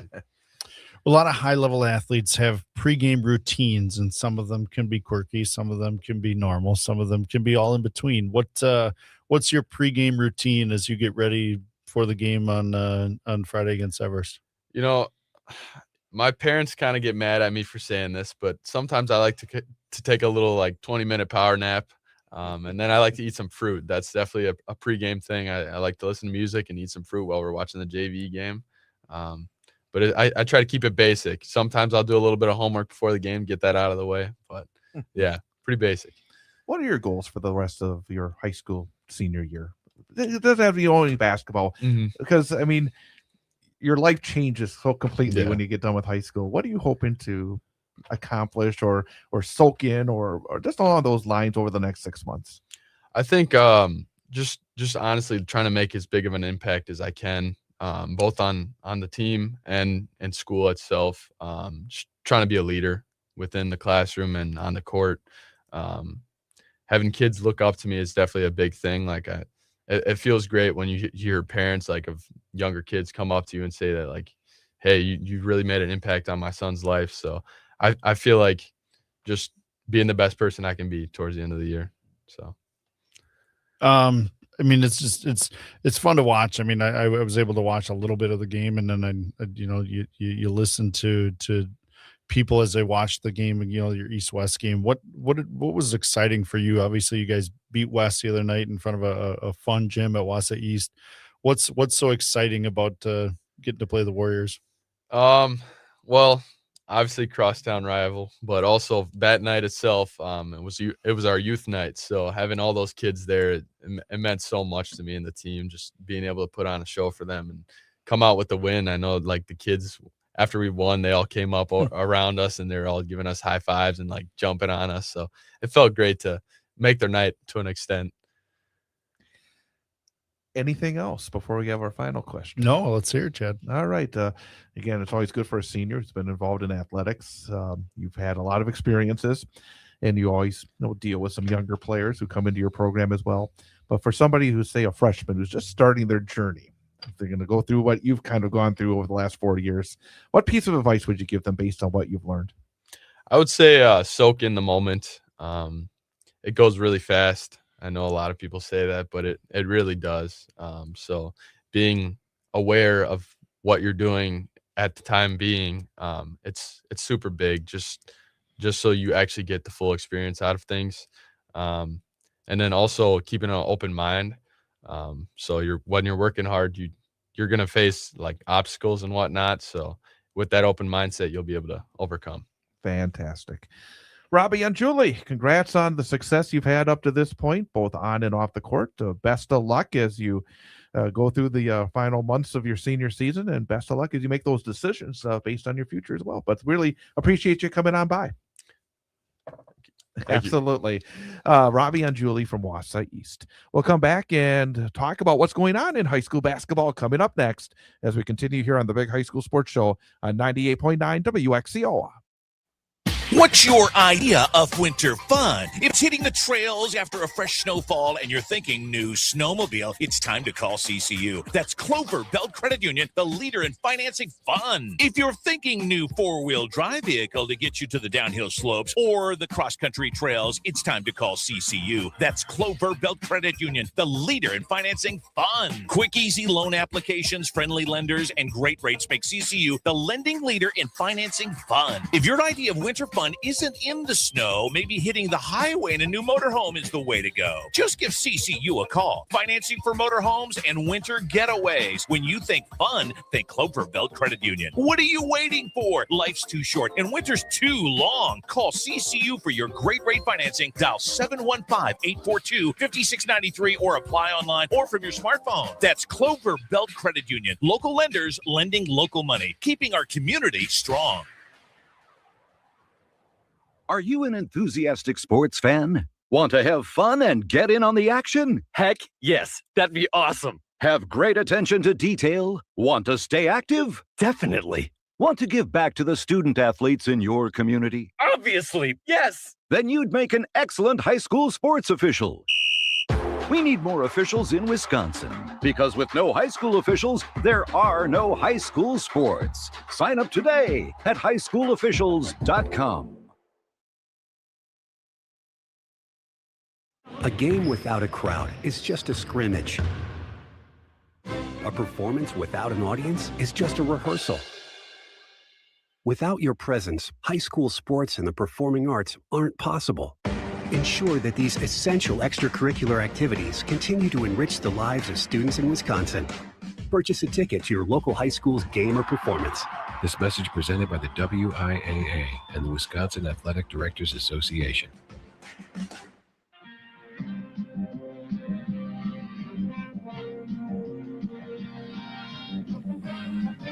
Big High School Sports Show, 98.9 WXCO, WXCO.FM, mobile devices, and Alexa by searching WXCO, Civic Media app, and on the 98.9 WXCO YouTube channel. Of course, after the show is done, the show will be available as a podcast on Spotify or wherever you get your podcast. Just search out the Big High School Sports Show. Also, you can go to our website at WXCO.FM, civicmedia.us to be able to listen to our previous shows as well. And of course, you can go back and on our 98.9 WXCO YouTube channel, they are in there along with everything else that we put up there as well. With BJ Brandt, I'm Chad Holmes, and again, good guests. Good to find out a first-year head hockey coach to hear about their process. To hear Robbie, very impressive as well as a student athlete. Yeah, it's always fun, Chad. As I go through this first year as your co-host here with you, learning the ropes. It's always fun to listen to coaches talk about the process that they're going through and where their team's at, and it's obviously really fun to watch student athletes that I don't know, and then get to know them a little bit, and you realize. They're going through a lot of things that other student athletes are, but to hear their story is really fun. Let's talk some boys high school basketball. Wisconsin Valley Conference, you got one undefeated team left in the conference. Marshfield 3-0, 10-2 overall. Everest and Stevens Point and Wausau East are all 2-1 in the conference. Everest 10-2 overall. Spash 8-3. East 3-7. Wausau West 0-3 in the conference, 5-6 overall, and Rapids 0-3 and 2-8. And after the holiday break, they returned to conference last Friday night, 3 games. Wausau West fell at Wausau East 60-54. Robbie and Julie had 26 points and 9 rebounds. Xander Klein, 14 points, 8 assists. Miles Casey, 13 points for East. Jackson Riley, 13. Will Butala, 10. Carson Thurs, 9 for the Warriors. It was a game where the Warriors had a 10-point lead in the second half. Saw East come back. Karji Cooper out for Wausau West. It's a factor. I mean, you always feel like you feel bad mentioning it because it doesn't take away from what East did, but that obviously hurt the Warriors. But I mean, a really good comeback for Wausau East in that game and a tough loss for the Warriors. I think they really wanted that one to get that first conference win. I think so too. I mean, when you're up 10 going into the second half, you got to feel good about what you did the first half. And, obviously disappointing finish there, but you're right, Chad. I mean, not having Karji Cooper in that lineup makes a big difference to what they can do both on both ends of the floor. And hopefully he can come back and be healthy and give them a little jolt back to the lineup when he gets healthy. Team that's really been impressive. And I think you mentioned it to me when you came here, and I was going to mention it myself as well, as DC Everest, because they have just been really impressive recently. They have been almost an unstoppable force. They're reminding me offensively what West is doing on the ice. I mean, in terms of putting up huge offensive numbers, Everest beat Rapids 95-54. Vander Truax 21 and 11. Ransom Dickerson 21, Cade Felch 16 for the Evergreens. But boy, that team is just clicking, and especially if you add the aspect of only giving up 54. I mean, sometimes when you score all those points, you give up a lot of points. But when you score 95 and only give up 54 against a conference full like Wisconsin Rapids, very impressive indeed. Yeah, I mean, when you look at what they did in a 3-game stretch there, 4-game stretch, when you look at scored 91, scored 93, scored 100, scored 95, and when you look at that type of offensive production, I mean, you're going to put yourself an opportunity to win, because when you put that much up, it doesn't put as much pressure on the defensive side. And then last week, a big one in the conference, Marshfield and Stevens Point both were undefeated going into the game, and Marshfield again finds a way, grinds out a 54-47 win on their home court against Stevens Point. Vetter McTaggart 20, Chris Pohl and Camden Kolstad 12 each for Marshfield. Jackson Baressa 16, Savan Dinga 13, Sam Kornowski 10 for Stevens Point. The thing that jumps out is Stevens Point is always gifted athletically. I really, every time I watch them play, they have that ability. Marshfield is just a very fundamentally sound team. They always have good athletes too, but this is the kind of game.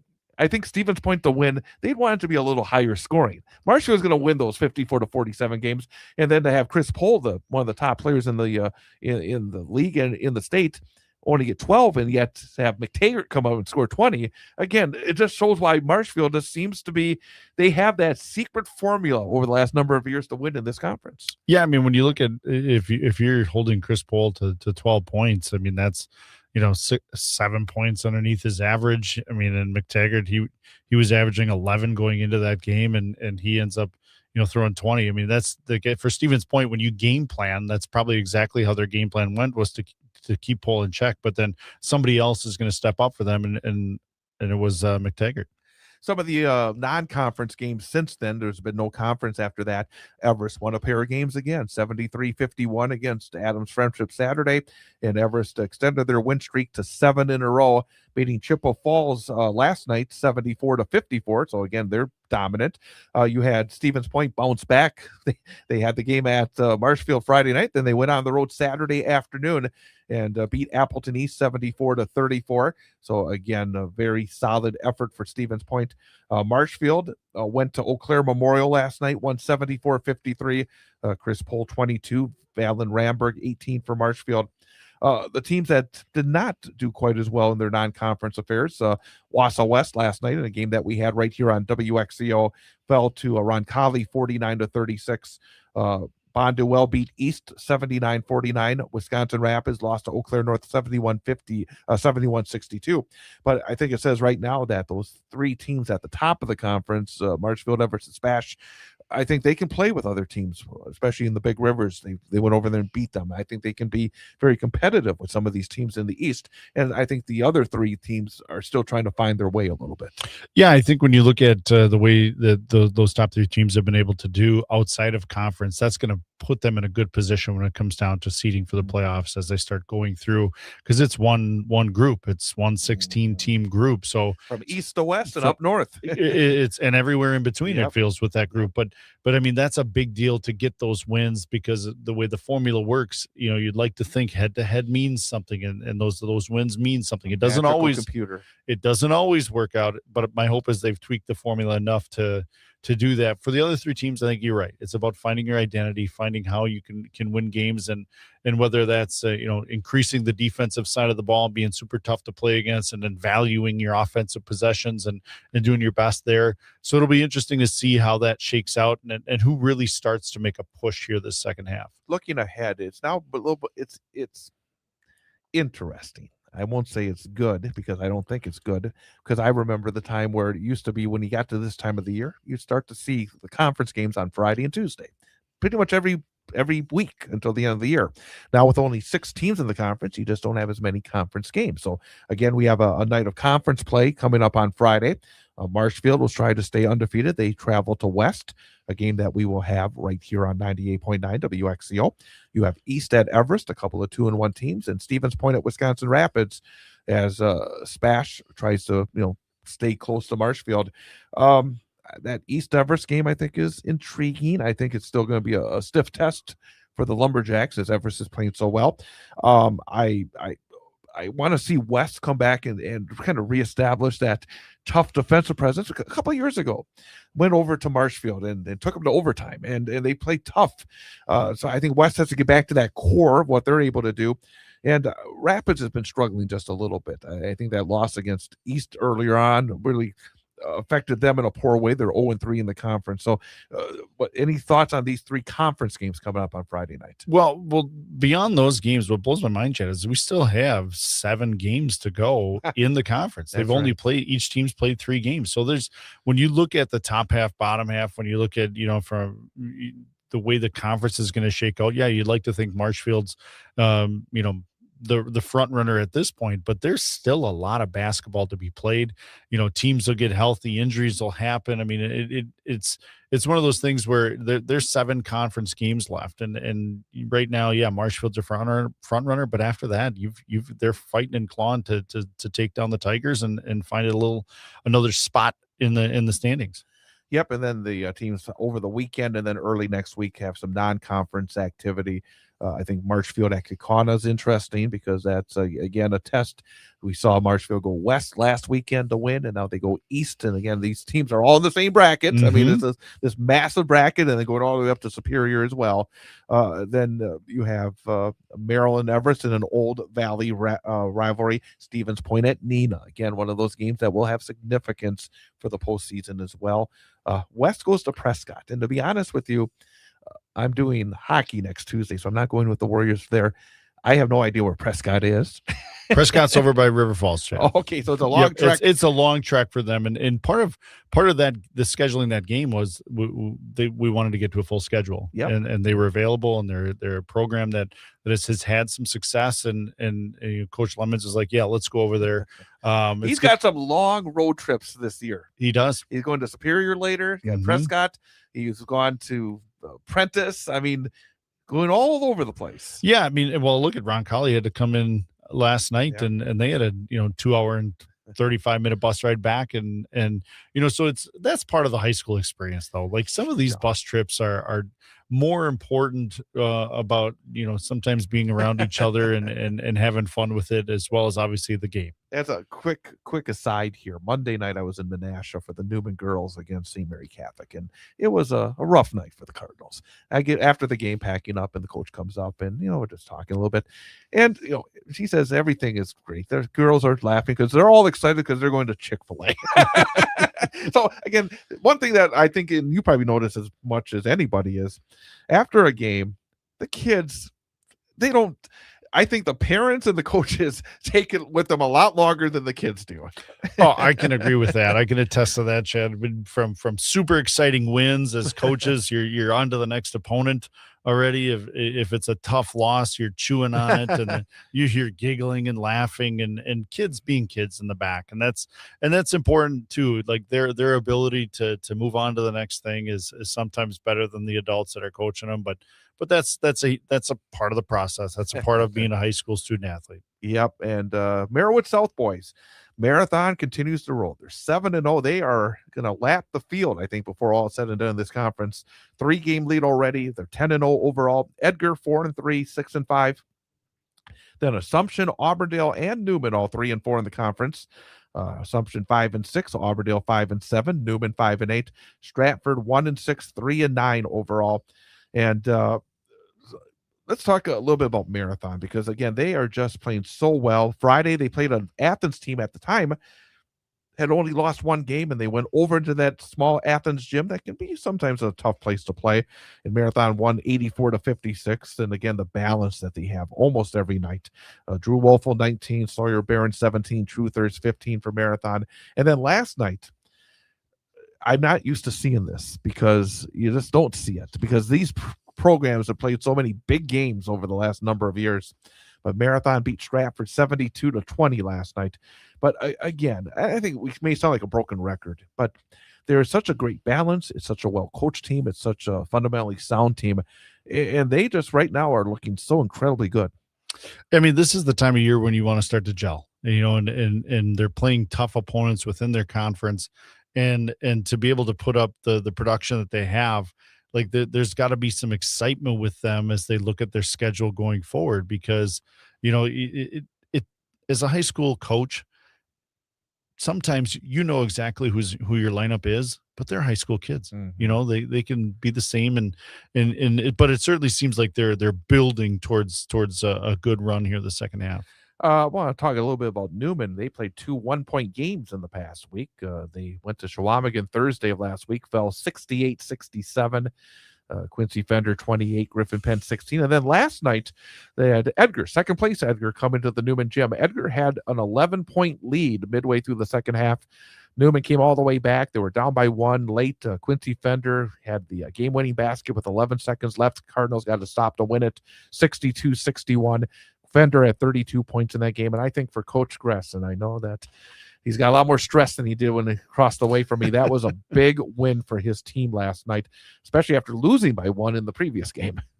Yeah, I mean, when you can bounce back like that, a tight loss, there's a little bit of character building when it comes to that stuff. What is your team? How are they going to respond? Because the emotion of a tight loss like that can sometimes linger, and clearly it didn't. So for them to be able to come back and bounce back is a huge, it's got to be exciting for Coach to see what's coming next for him. And generally, just an overall umbrella statement about this conference. Most years you would have Marathon and Auburndale and Stratford and even Edgar 10 plus games over 500 by the end of the year. This year you've got Marathon at 10-0 overall, and then Edgar 6-5. Everybody else under 500. It's partly due to the fact that the Merriwood North is better for all these crossover games, but it's a little bit different. And again, you've seen years where in hockey where some conferences are up and maybe a little bit down, but it's been so consistently where 3 and 4 teams were winning 17, 18, 19, 20 games in this conference. It's a little jarring actually for me to see this. Well, but part of it could be, Chad, the conference is just more parity in the conference, and I think that can be part of it too. One stat I'm just looking at, you mentioned Edgar, and I saw they beat Abbotsford 111-86. I've heard that Abbotsford has a strange kind of system that's one of those old Loyola Marymount kind of, where it's almost as though they almost don't play defense at all. Well, I mean, for almost 200 points to be scored in a high school game, that had to be exciting for the fans and honestly probably the players to play in a little bit. Yep, absolutely. Some of the games coming up in the Merriwood South. Conference games coming up on Friday. The top 2 teams will meet. Edgar at Marathon. That's always a rivalry, and no matter what sport it is, Marathon could have themselves a 4-game lead in the conference if they win that one on Friday at the Marathon gym. Assumption and Newman Catholic Cardinals will try to keep the winning ways going. Again, both teams 3 and 4. Significant because I'm pretty sure they're in the same bracket as well in Division 5. So that could be a significant game there as well. And then next week, actually, a non-conference, a game that's sort of intriguing to me is Marathon and Mosinee. That's a game that they played each other for a number of years now. Both are good programs, and I think for Marathon, as they try to, it's always interesting when we get to this point of the year where you're undefeated, you start to think about it a little bit. You do think about it, but one of those things when you look at their schedule, they've scheduled Mosinee. Mosinee's a good team. They're doing well in the GNC, and certainly, when you're setting up your schedule, yeah, you'd love to win every game, but you want to put your kids in situations so that you know what they're going to do, how they're going to respond, and you can coach them, guide them through those situations. So that'll be an outstanding matchup on Tuesday. Great Northern Conference on the boys' side. Mosinee and Rhinelander look like they are lining up for a couple of massive clashes to determine their conference. Mosinee 6-0, Rhinelander 5-0. Mosinee 10-2 overall, Rhinelander 9-1. Then comes Medford at 3-2 in the conference, 4-6 overall. Pines has struggled a little bit. They're now 3-3, 7-5 overall. Merrill 2-3 in the conference, 4-7 overall. Lakeland 2-4, 3-7. Antigo 1-6, 3-8. Tomahawk 0-5 and 2-9. You have Rhinelander just looking really solid. I mean, they went to Merrill and won 72-28 last Thursday. That surprised me a little bit. I know Coach Pieper does a terrific job up in Merrill. I know it's a bit of a building project, but still for Rhinelander to go into the Merrill High School gym and win that one by that margin, I was very impressed with. Mosinee winning at home on Friday against Pines, 65-45. Braden Reinke seems to be scoring 20 points almost every night for Mosinee at 20 points and 14 boards. Kelson Balgord 13, Mitchell Mickley 12 for Mosinee. Then Mosinee beat Antigo Monday 82-57 and beat Tomahawk 75-20 last night. So a big week for Mosinee. Rhinelander beat Lakeland on the road last night 67-52. And also a game, and I mentioned Merrill, they had a good win last night. They were down by 11 at Antigo. That old war on 64 game between Merrill and Antigo came back and won in Antigo 50-49 as well. But in Medford last night, went to Pines, and I say Pines struggling a little bit right now. They lost at home to Medford 75-59 last night. But both Mosinee and Rhinelander are looking very, very tough indeed. And as we look forward, we have coming up, I believe, let me double check this real fast. Maybe not yet. Not yet, apparently, Rhinelander and Mosinee quite yet, but those two look like they are on a collision course. They are on a collision course, Chad, and they're going to collide on Friday. Oh, they're going to play at Rhinelander. I thought I saw. I can't read my own. Mosinee there it is. Rhinelander Mosinee at Rhinelander, right on my Friday. sheet. So again, last year Rhinelander beat Mosinee twice to win the conference championship. You know that Mosinee does not want that to happen again, and they want to go up there and earn the win the first time around.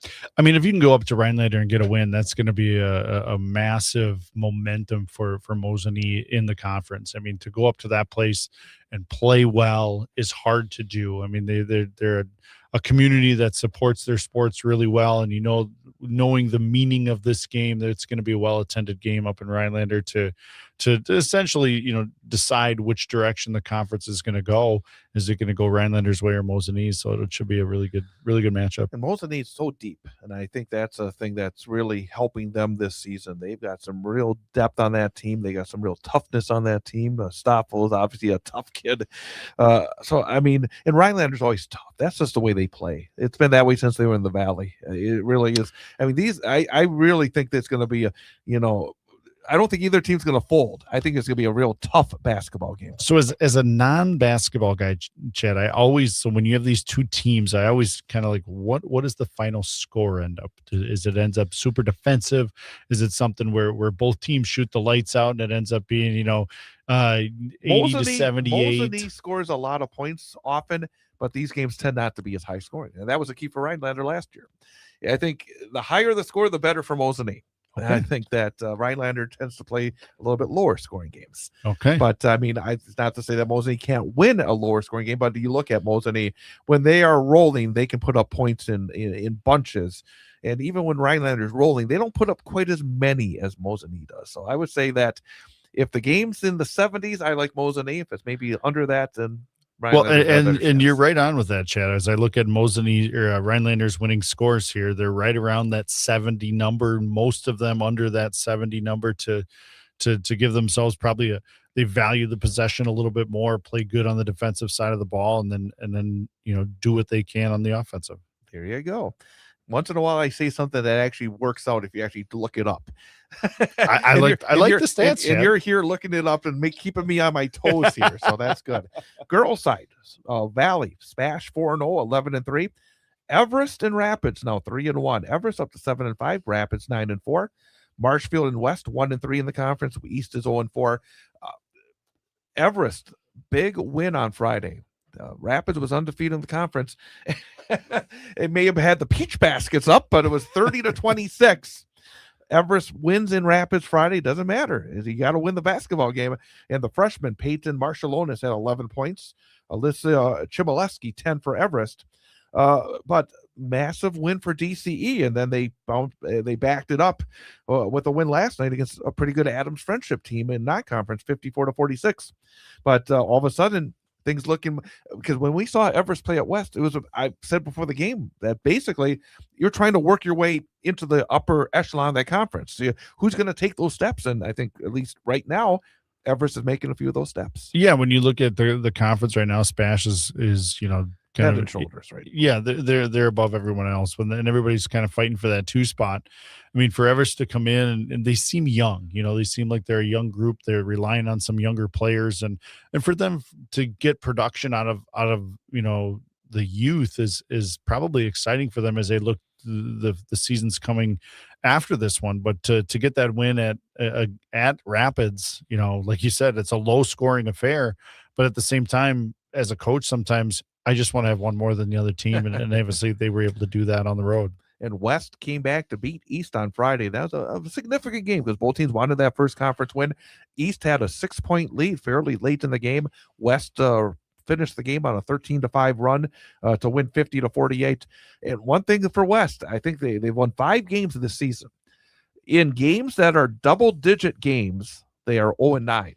They've lost by double digits all 9 of those games. In games that are single digits, they're 5-1. They find ways to win these close games. I mean, and that's part of learning and growing, and I think part of it is you believe that you have the opportunity to win, and they were able to do that. The way that they won against East was impressive for them to come behind and essentially take a game that maybe wasn't theirs, and some of the excitement, obviously Robbie talked about it, the crosstown rival and some of the stuff that goes into that. And so that was a good win for West. Merrittwood South Stratford continues to roll. They're 8-0 in the conference, 12-1 overall. Assumption 6-1, 9-3. Marathon is really stepping up this year. Red Raiders 5-2, 9-2. Auburndale 5-3, 9-5. Edgar 4-3, 7-4. Newman 2-5, 5-9. The big games, I think, were Stratford winning in Auburndale last Thursday, 44-40. Never an easy place to win Auburndale. But then Marathon went into Auburndale Monday and won 51-42. And I think that shows the strides that Jeff Schneider's team has made. I mean, they've had a couple of tough years last 2 years, but they had a lot of young players who have grown together. Now all of a sudden they're 9-2 overall, 5-2 in the conference, and work themselves right into the mix in this league. And they have Assumption coming up next Tuesday at home. So I think Marathon is starting to make themselves a force in this conference. Yeah, I mean, you look at it, they get an opportunity to jump to that number 2 spot. I think that's a big part of where you finish in the conference. You talk about it on the boys' side and what that looked like here. I mean, you see a lot of teams 12 wins, 9 wins, 9 wins, 9 wins, 3 wins over 500. That's what I'm used to seeing in this conference on the boys' side. On the boys' side. So this kind of looks like that. I mean, when you look at Stratford 12-1, 6-0 in the conference, they're probably rolling, and you from probably 1 to 5, and even Newman's going to give you a game. They're going to be competitive. So you've still got to bring it to get those conference wins. And then finally, in the GNC on the girls' side, Mosinee continues to roll in the conference, 7-0, 8-4 overall. Medford 4-1 in the league, 8-4. Rhinelander 4-2, 7-6. Tomahawk 3-3. Pines 3-5. Merrill 2-4. Lakeland 2-4. Antigo 1-6. And the thing that kind of jumped out to me was that Mosinee beat Tomahawk 68-20. Tomahawk 4th place in the conference, not at the bottom of the league. This rolled past them. Mosinee beat Pine 77-40. Mosinee is obviously testing themselves in non-conference play, but boy, when they're playing conference basketball right now, they are just rolling. They beat Anago Monday 60-23. So you see, I think there's a method, really a smart method to the way they've scheduled in terms of maybe losing some of these non-conference games, but boy, they are setting themselves up, number one, to win their conference, because that's obviously a big goal, but also number two, to be ready for some of these games when you get down the stretch into the postseason. That's so important. The experience matters. Like when you look at any team, when they're old and have had a bunch of kids that have got logged a bunch of varsity minutes, they're going to have success at the varsity level. And you look at the way Mosinee has built their schedule, they're having success in conference because of what they're doing not in their non-conference schedule. They're putting themselves in situations that hopefully they can draw from as they continue the second half of the season. They do host Rhinelander on Friday night, which is always one of the more interesting games on the girls' side. But it does appear to me, at least at this point, that Mosinee is the head and shoulders above everybody else in that conference. Yeah, if they ended up winning that game, they get a 3-game lead going into the second half here, and that's a pretty commanding lead when you're in a 7-team conference. We got about 3 or 4 minutes left, and we did not talk about what's happening this coming week in hockey, because we recapped what was happening. Let's kind of look ahead, because as we mentioned, that we got a great race going on in the Wisconsin Valley Conference, and also the Great Northern Conference on the boys' side. You have on the girls' side in the Valley, the Storm trying to rally past Black River Falls. But looking ahead for the coming week in the Valley, we got conference games coming up tomorrow night. You got West at Marshfield, 6:35 right here on 98.9 WXCO. Spash at EMU, Rapids at DC Everest. Let's talk about those games real quickly in terms of the conference. I mean, anytime you got to go on the road. So the Warriors are at Marshfield. That's a place that's been hard for us to play historically over the years. And broadcast. It's has the best reception in the Valley, according to Chad. But it's a game that you've got to go play well at. I mean, that's the reality of it. And for the Warriors, they've been able to do that. Spash against East Merrill, that's going to be a game that they got to manage to get through. Spash, obviously, super offensively skilled. East Merrill progressing in the right direction, as we talked to Coach Benarchik tonight. And then you've got Everson Rapids, and it's probably a toss-up in terms of how things have gone. And obviously, goaltending is probably the difference there when you look at having Griff Bonnell in net and a senior net for them. And let me ask about a non-conference game next Tuesday, West at Eau Claire North.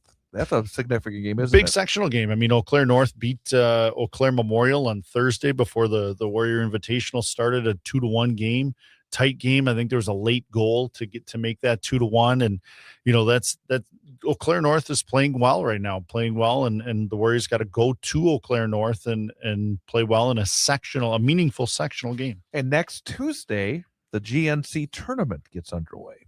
Boy, that seems early, Chad. I have no idea who's playing in it or at this point, and usually have a hard time finding out. But Tyler Bars didn't even know the tournament was going on. I wish there wasn't a tournament going on. But I agree with you. I think for this year especially, the way that conference lays out, I don't think the conference tournament does that justice. I feel like a double round robin there would give that conference a true champion. And the Storm hosting Eau Claire area Friday. They go to Pines Monday of next week, a game we'll have here on 98.9 WXCO.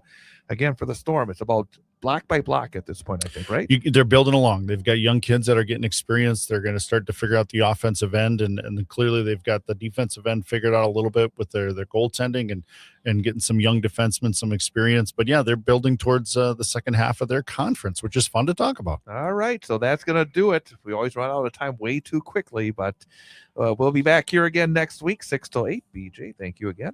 Absolutely, Chad. And thanks to our guests for joining us, and thanks for you for joining us. It's been the Big High School Sports Show on 98.9 WXCO.